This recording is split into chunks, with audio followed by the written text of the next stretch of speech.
Well, the Canadian government says it's going to invest about $280 billion over 5 years to build new infrastructure, protect communities, and empower Canadians to get ahead. Our next guest says the new budget is an important step toward building trust with Canada's innovators. For more, let's bring in Benjamin Bergen, president of the Council of Canadian Innovators. Benjamin, thanks for being here. Matt, thanks so much for having me. Let's get into this, shall we? You say this is an important step, clearly, and it feels like Mark Carney and his government certainly are going to rely on innovators. Give me your reaction to the budget and how that's going to happen here, hopefully, for you and for the foreseeable future. Yeah, for sure. So, let's take a departure from last year's budget, where, issues like capital gains was really causing turmoil within the innovation economy and what ultimately would mean. And so as we look at, budget 2025, through that lens or prism, I think we see a lot of opportunity here. This budget, is predominantly an inputs budget where we're seeing the government willing to commit, billions of dollars for things like dual purpose defense technology, lots of what could potentially become investments. But ultimately, we've got to figure out what are the mechanisms we're going to use to capture wealth.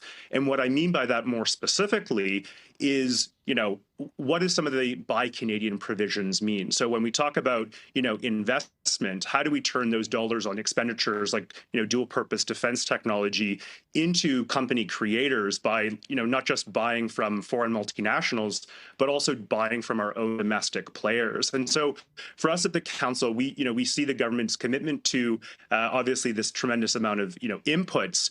But how are we going to transform it into outputs? And that really is where the work is going to begin for organizations like the council, and making sure that government is understanding how to actually build prosperity and sovereignty in a 21st century economy. Yeah, and the Prime Minister's been pushing that too, right? That economic sovereignty, clearly wanting to, stay and buy Canada in particular. The defense one is interesting to me, and I'm hoping you can expand on it. In this budget, almost $82 billion worth of funding over the next number of years in order to do that. It's something, though, that the Canadian government has not been able to get right for a long time. So how does that change, in your opinion, and to be able to see that investment happen in Canadian companies?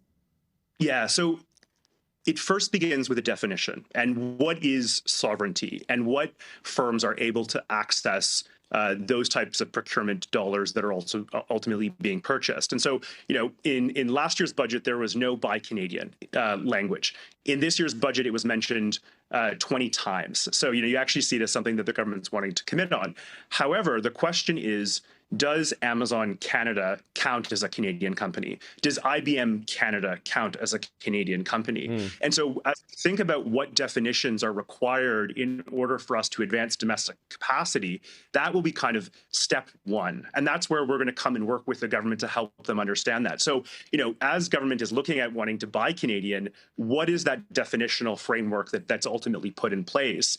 Is it just the fact that you've incorporated in Canada? Is Huawei Canada a Canadian company? These are the kind of questions that I think we've got to sort out, and that hopefully the government will be committed to working through in order to turn this tremendous amount of inputs or taxpayer money into ultimately creating investments which build firms that are headquartered in Canada, that are commercializing in Canada, and then able to sell those solutions and products globally around the world. Because that's also where there's a tremendous opportunity for our country. Right now, if you're wanting to buy IT solutions, are you wanting to buy it from the US? Are you wanting to buy it from China?